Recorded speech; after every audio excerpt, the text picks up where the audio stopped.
Narito tayo ngayon upang matunghayan ang talaga namang nag-iinit at nagbabagang latest issue ni Ate Erica laban sa kanyang pamilya.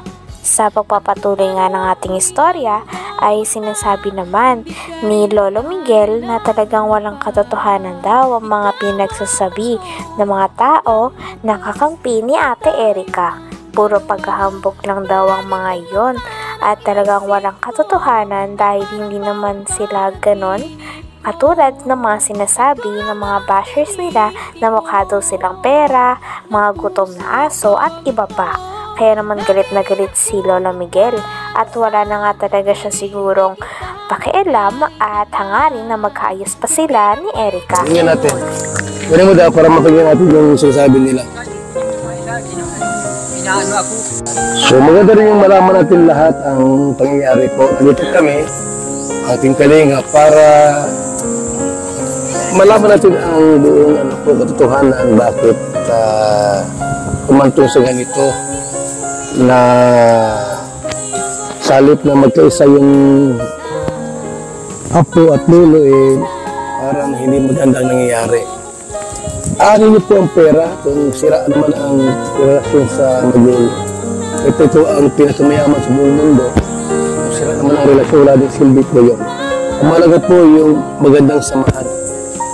So, yung mga sinabi pa lang hindi totoo pala.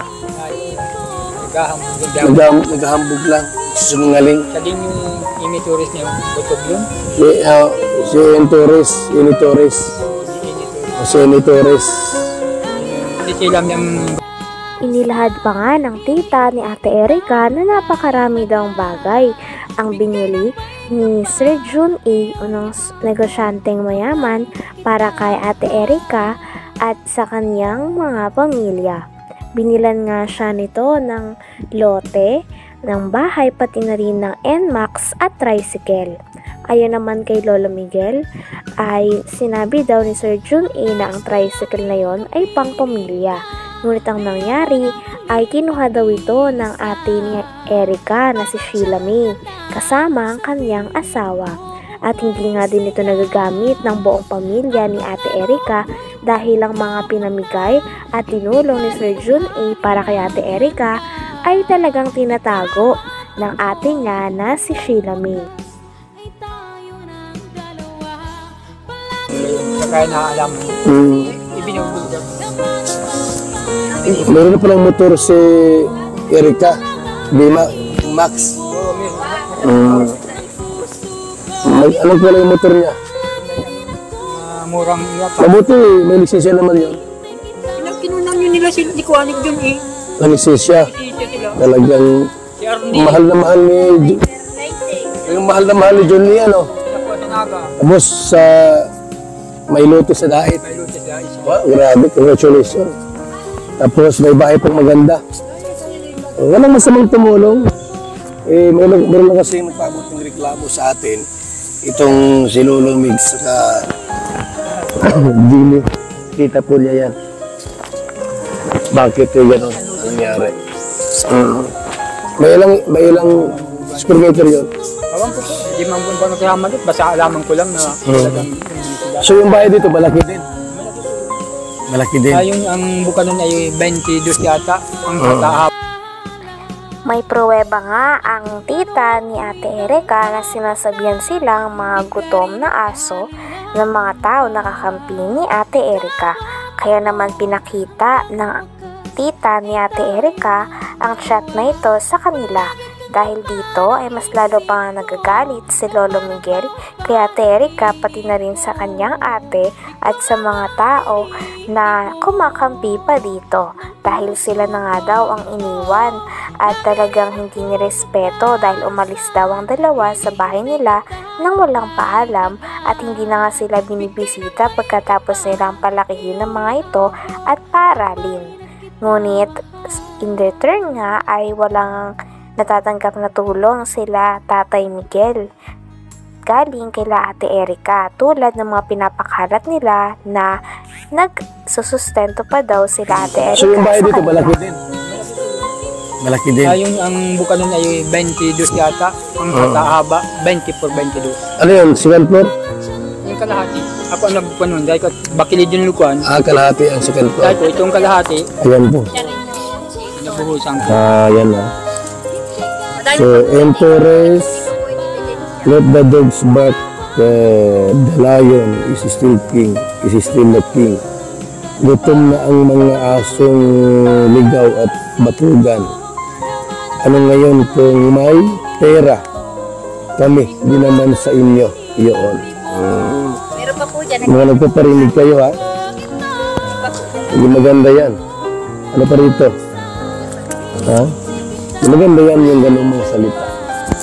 Na matanda na ito eh. Tapos ginanghi si tulumig sa inyo. Matbiin kayo. Ikaw-ikawi ka nilang mga kabutugan. Pinaparatangan din si Lolo Miguel na siya daw ang kumukuha ng pera dahil siya daw ang inuutusan o pinapakiusapan na bumili ng mga gamit sa loob ng bahay na pinagawa ni Sir Jun A para kay Ate Erica sa kanyang pamilya. Ngunit kiit naman ni Lolo Miguel ay wala naman daw napupunta sa kanya sapagkat pinapabili lang daw siya, at kapag pinabili daw siya ng gamit ay binibili niya naman daw talaga ng walang labis at walang kulang. Talagang ang source ng pera ay nanggagaling kay Sheila May na ate ni Ate Erica, dahil sa kanya daw nagpapadala at siya ang kumakausap kay Sir Jun A. Sabi pa nga ni Kalingap Val Santos Matubang ay may tuturing talaga na parang buhay prinsesa si Sheila May dahil may mga taga-utos ito. Ano? Parang kinukumpinsin mo si Papa na Susunod ito, Teresita. ano din po sa ilaber po din yun. Dami po niya. Oo.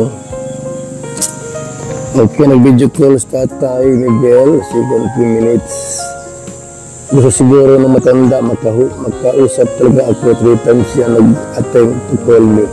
Bago po alam ko nila kung saan sa amin. Okay, so itago nyo ito ha, para evidence natin to. Dami po nasa kapatid ko pa po inamatik sa amin na scammer ko. Anong klaseng pamilya, pati gulo sa pamilya, ginulat-lat sa social media. At ano pang gulo, ingitan ba yung mga yan? Iringan sa pamilya, lalo pag problema sa kwarta, o pera, kayo na lang at sa inyo na lang yan maraming makikisaw-saw. Siguristang okay. Talagang hindi nga dito pabor si Kalingap Val Santos Matubang at ayon na ayon niya daw ang mga post at pagpaparinig tungkol sa pamilya ni Ate Erica, dahil parang below the belt na nga ang mga pinagsasabi ng mga ito at talagang mas larang nasasaktan ang lolo at lola pati na rin ang buong pamilya ni Ate Erica sa mga naririnig nila. Talagang hindi nga daw ito maganda, lalo na para sabihan nila ang mga tao at pamilya na nagpalaki o nag-aruga kay Ate Erica at sa kanyang ate nung bata pa sila. Kita. Mga ilaber din po yan. Ano rin po mga grupo po.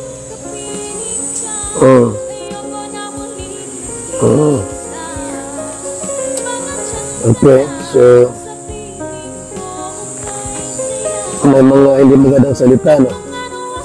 Hindi naman po ini-erase. Para po may patunay po ako na talagang kaya po ako nag-video dahil nasasaktan din po ako sa sinasabi nila.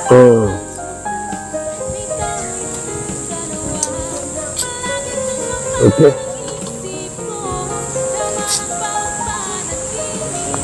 Ang ano po, kailang sigaw at reklamo, hindi daw karapatan ni Erica na kaya itulungan, hindi na lulo.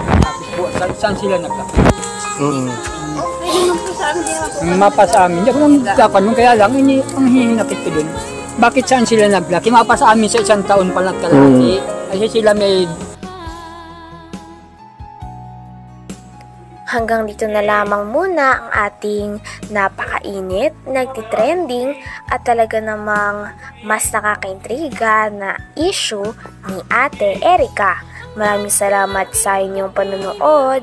Hanggang sa muli. Bye!